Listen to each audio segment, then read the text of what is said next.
This program is sponsored by Cynthia McIntosh.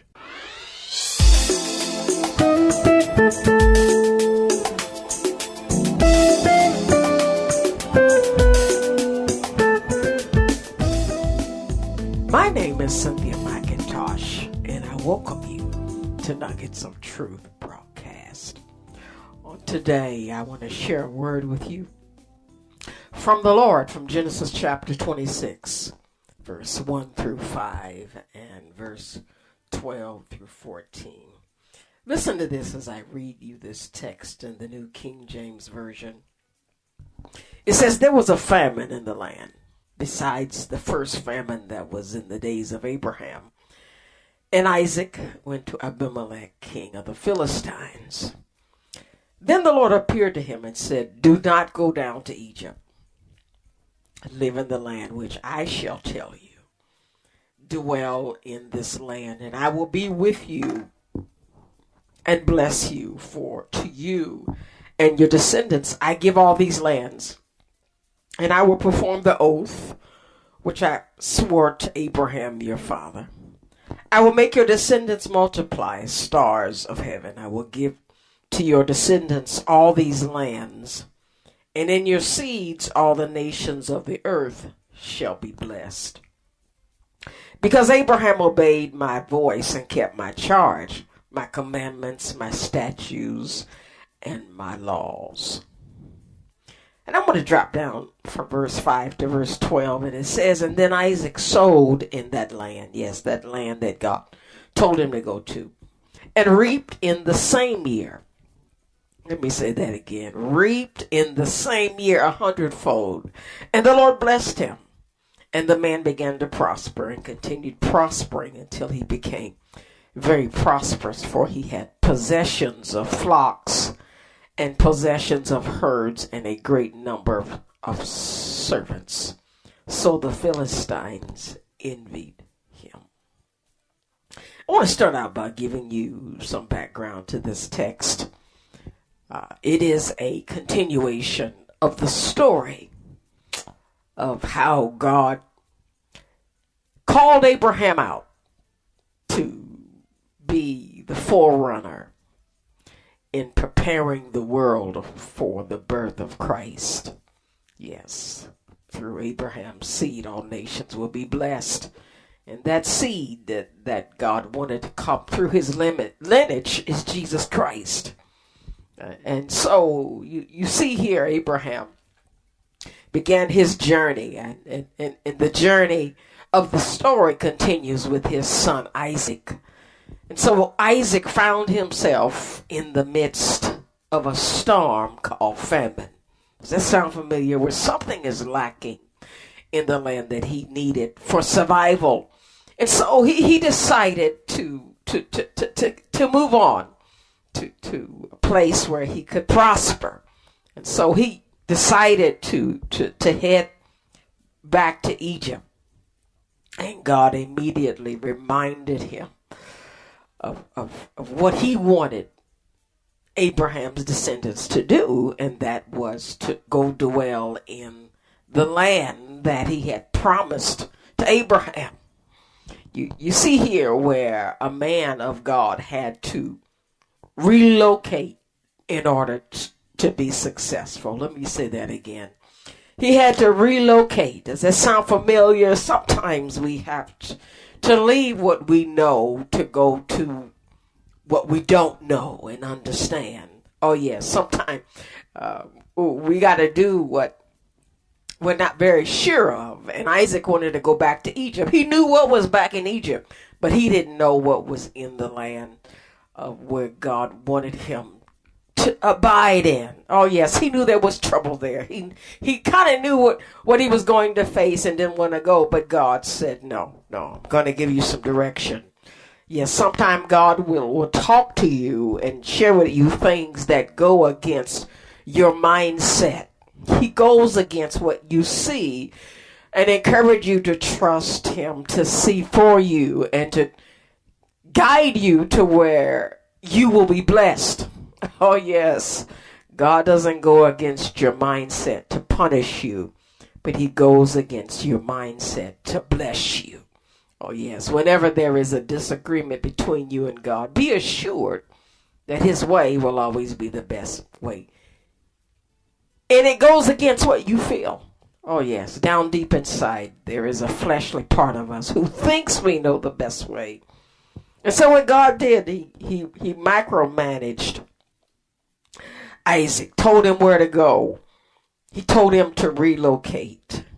And in that plan of relocation, God gave him the fruit of his obedience to what he told him to do. You see, beloveds, obedience is a seed that once planted will bring forth fruit. And you see in verse 12 where he received the fruit of his obedience. It said Isaac sowed in that land where God told him to go and reaped the same year 100-fold. In other words, he got 100 times back what he planted in the ground. Let me say that again. In the same year. It didn't take 100 years. It took 1 year. Yeah, he began to prosper. Why? Because he obeyed God. Yes, dear hearts. Obedience is a seed. Oh, yes, yes. And what was important, really, what was important to note in this scripture, that when he planted that seed, it was a time of famine in that area. Yes, yes, yes, yes. He moved on, relocated to survive the famine. And so that brings me to my theme for this text today, that as a child of God, you have full coverage during seasons of famine. Oh, yes. Seasons of famine. Seasons of time in your life where something is lacking. Yeah, God's famine, his coverage, his insurance covers famine in 3 areas of your life, whether it is famine that affects your body, soul, and spirit. And I emphasize soul because what is your soul? Your mind, will, and your emotions. Some of us, famine does not affect the things we have. It affects our mental status. You know how some things will try to drive you to do things outside of the norm, where you just break down. And what God will do, he will bring forth what you need to cover you during that season of mental turmoil. Some of us, it's not about what's happening to us. It's about what we're thinking that brings us to a place where we need God to cover us. He needs to bless us. And I want you to know that anything that threatens the survival of these things in your life will face God's vengeance. Let me say that again. Anything that threatens your body, your soul, and your spirit will face God's vengeance. Why? Because these three things are connected to his plan for your life on this earth. Your body is important to him. Your mind is important to him. Your spirit is important to him. Oh, yes. The 2 things that God will do to protect you, I call it replacement coverage. It's coverage for the replacement of things lost, but needed to complete his will for your life. It could be your home, your car, your land. It could be your job. It could be your health, physically and mentally. And I emphasize this mental coverage. God is concerned about your state of mind. He is concerned about the satanic attack against your mind when it comes to the things you're responding to. You see, many times we're affected by the things we see and by the things that we know, things that we're experiencing with our five senses. But know this, but that God has coverage. He'll give you back what you've lost. Replacement coverage. The second things he will deal with, he'll give you what I call a shield of protection against the potential for loss during seasons of famine. He'll give you a shield of protection to protect you where the trouble passes over. Yeah, it comes with no effect on your current circumstance. And this is the case with Isaac. It said, and then Isaac sowed in that land and reaped in the same year. Yeah, the place where God told him to relocate to. The place where God told him to go to be blessed. He sowed in that same year 100-fold. The man began to prosper and continued prospering until he became very prosperous. For he had possessions of flocks and possessions of herds and a great number of servants. So the Lord envied him. So let me give you this great truth from this text. God is not affected or hindered by any way by famine. Their hearts. God's provision does not depend on earth's problems. God is not worried about famine or the economy. You see, famine, which could be the scarcity of food, water, or anything needed to stay alive.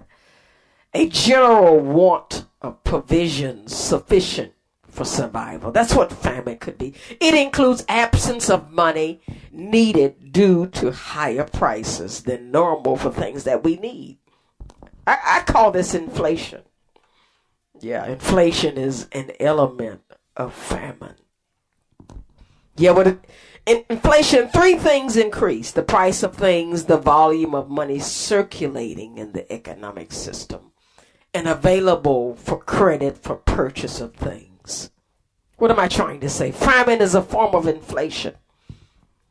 And know this, it's threatened by God's love for obedient, committed followers of Christ. Let me say this again.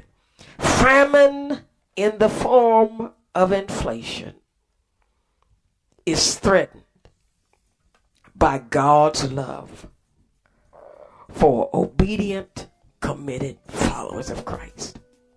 Oh yes, dear hearts.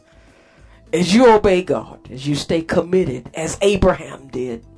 That's why Isaac was blessed, because of his daddy's obedience, his commitment, and his faith to see through the eyes of God. Abraham ignored the evidence of the five senses and trusted the evidence of God's hidden treasures to come. You must do the same. God will attack the threat of famine in his life to save his purpose in your life to please him. Well, beloveds, I've got to go. God bless you, and I hope to share again with you on next week. This program was sponsored by Cynthia McIntosh. To hear this program again and others, go to FamilyValuesRadio1010.com and click on the podcast page and find this program and many others right there on FamilyValuesRadio1010.com.